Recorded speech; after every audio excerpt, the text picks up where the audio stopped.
ভয় পেও না মেয়ে, এই গরমে আমি যে তৃষ্ণার্ত হয়ে পড়েছি, আমায় একটু পানি খাওয়াবে?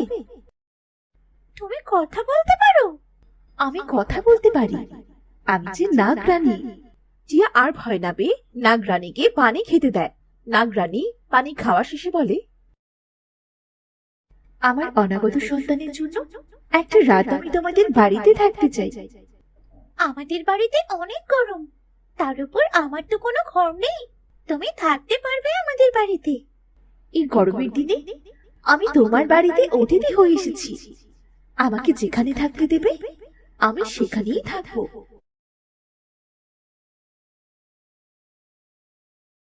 এই বদমাস মেয়ে, কাপড় কাচতে এত সময় লাগলে রান্না করবি কখন? আর নিজে নিজে কি বিড়বিড় করছিস? এই কি, কাপড় ধোয়া হলো কখন? তার মানে নাগরানী সব করেছে। মা, কাপড়গুলো রোদ দিয়ে রান্না করতে যাচ্ছি আমি। মনে থাকে জানো?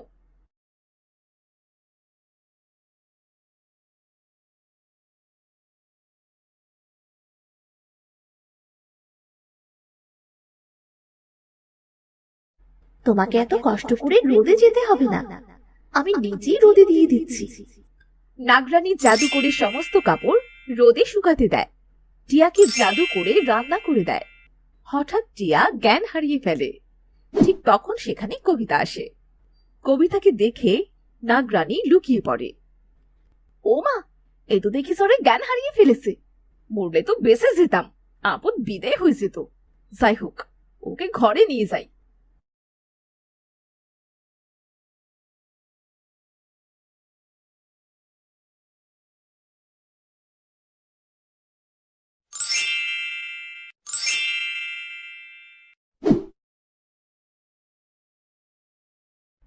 আরে, আমি এখানে কেমন করে এলাম? একটা মহিলা তোমাকে রেখে গেছে ঘরে। কি এই মহিলা? তোমাকে তো একটু মাথায়ও পানি দিল না, আরো মরতে বলল। এসে ধরেই দেখছি তোমায় দিয়ে কাজ করাচ্ছে।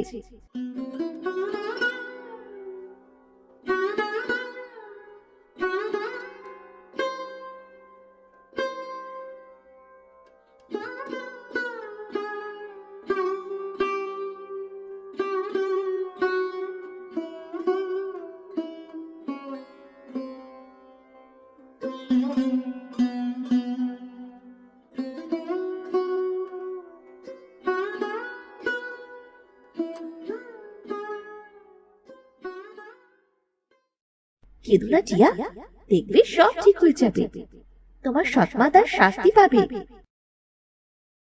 ঘরে প্রচুর গরম, দাঁড়াও, আমি ঘরটা ঠান্ডা করার ব্যবস্থা করছি।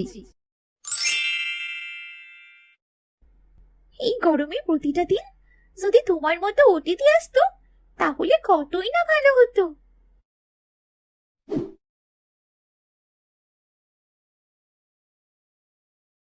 এই নে, ভাতগুলো খেয়ে আমায় উদ্ধার কর।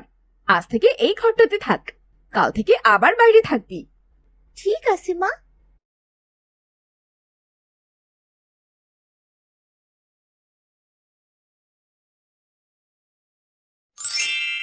একটা ঝাল আর এইটুকু ভাত খেয়ে তুমি কেমন করে থাকবে? ও মা, তুমি তো মানুষ রূপে খুব সুন্দর দেখতে নাগরানী। কষ্ট হলেও যে কিছু করার নেই। দাঁড়াও, আমি তোমায় খাবার এনে দিচ্ছি। কত রকম খাবার, কত রকম গরমের ফল, আইসক্রিম। আমি তো ভাবিনি এই বছর গরমের ফল খেতে পারবো। তুমি অতিথি হয়েছে আমার সব ইচ্ছে পূরণ করলে নাগরানী। টিয়া, এগুলো খাও, আর একদম খাটবে না।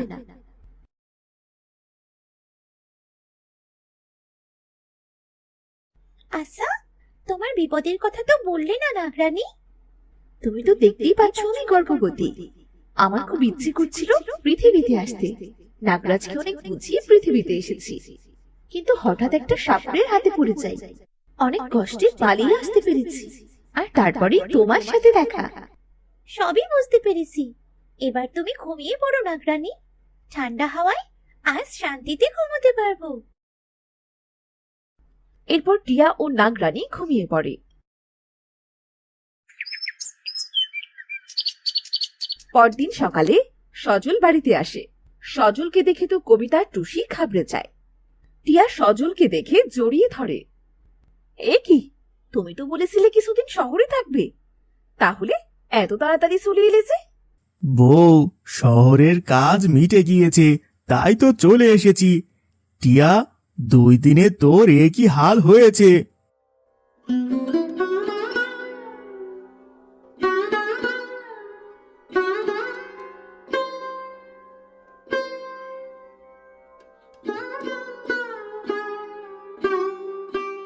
সিমা, আমাকে তোর পছন্দ না সেটা সরাসরি বললেই পারতি। আমাকে দাঁড়ানোর জন্যে তোর বাবার কাছে কেন মিথ্যে বলছিস? টিয়া, কারো সম্পর্কে মিথ্যে বলতে নেই মা।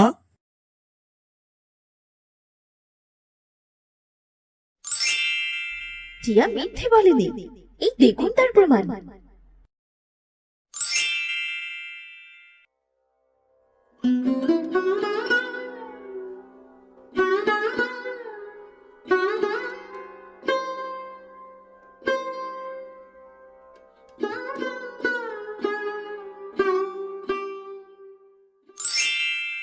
কবিতা, আমি তোমাকে কত বিশ্বাস করেছিলাম, আর তুমি আমার মেয়েকে এত কষ্ট দিয়েছো। বেরিয়ে যাও তুমি আমার বাড়ি থেকে। আমার ভুল হয়ে গিয়েছে, দয়া করে আমায় বের করে দিও না, মাফ করে দাও আমাকে। তোমার কোনো দিনও মাফ হবে না। এক্ষুনি তুমি তোমার মেয়েকে নিয়ে বেরিয়ে যাও। সজল কবিতা আর টুসিকে বাড়ি থেকে বের করে দেয়। আচ্ছা, তুমি কে? বাবা, উনি আমাদের বাড়ির অতিথি, নাগরানী। এই গরমে উনি আমায় সাহায্য করেছে। আপনাকে অনেক ধন্যবাদ নাগরানী। আজ থেকে আপনি আমার বাড়িতে সব সময় যাওয়া আসা করেন। আমাদের অতিথি আপনি। ধন্যবাদ কেন দিচ্ছেন? এটা আমার কর্তব্য ছিল। আচ্ছা, আমি আসি এখন। আবার কোনো এক গরমের দিনে অতিথি হয়ে আসব। তবে যাবার আগে টিয়াকে আমি একটা জিনিস দিতে চাই। এই নীল পাথরটা তোমায় দিলাম টিয়া। এই পাথরের কাছে যা চাইবে, পাথর তোমায় তাই দিবে। এখন আমি আসি, কেমন? এরপর নাগরানী নীল পাথর দিয়ে সেখান থেকে চলে যায়। টিয়া নীল পাথর পেয়ে অনেক খুশি হয়।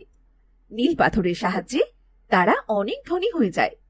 তারা গ্রামের গরিব দুঃখী মানুষদের নানাভাবে সাহায্য করতে শুরু করে।